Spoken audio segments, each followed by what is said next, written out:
هعمل معاكم بقى اسرع فطيره شرقي من غير لا عجن ولا تخمير، ما بتاخدش معايا وقت خالص، في نص ساعه بتكون جاهزه معايا ومورقه وطعم خطير.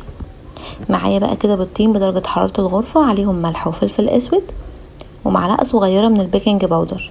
البيكنج باودر هنا بيخلي الفطيره معايا مورقه ومش مكتومه خالص والطعم خطير. وهنزل عليها كمان بكوبايه لبن وهقلبهم كويس جدا مع بعض، وهنزل عليهم بمعلقتين كبار من السمنه البلدي او الزبده المتسيحه. معايا بقى لفه من الجلاش، اهم حاجه تكون صبحه.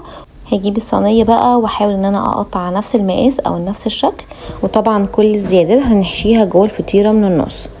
دهنت الصينيه بقى شويه من الزيت، وطبعا في التوقيت دوت بكون مولعه الفرن على درجه حراره 180 علشان هحط الصينيه في النص في الفرن. هضيف بقى ما بين كل ورقتين التشريبه بتاعتي، وطبعا انا كنت جايبه لفه جلاش. لفه الجلاش عملت معايا صينيتين متوسطين. ضيفوا بقى في الفطير اي اضافات عندكم متوفره. انا ضفت هنا هو جبنه موتزاريلا، ودي اساسي في الفطير علشان تثبت معانا الحشوه. وسجق بعد ما حمرته وشلت منه الدهون خالص قطعته بالشكل ده كده، وضفت كمان فلفل الوان وزيتون اخضر وزيتون اسود. وطبعا ممكن تحطوا اي اضافات عندكم، يعني ممكن كمان تستبدلوا السجق ببسطرمه او بفراخ شاورما زي ما تحبوا، او ممكن كمان تحشوها جبن بس.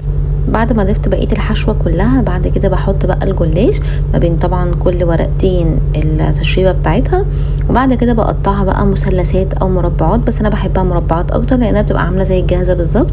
وبعد كده بضيف بقيه الخليط بتاعي من على الوش وبدخلها الفرن على درجه حراره 180. بتطلع بقى بالشكل ده بعد تلت ساعه، خطيره ومقرمشه وهشه كده، وتحسوا ان هي مش مكتومه خالص، وطعمها وريحتها يجننوا.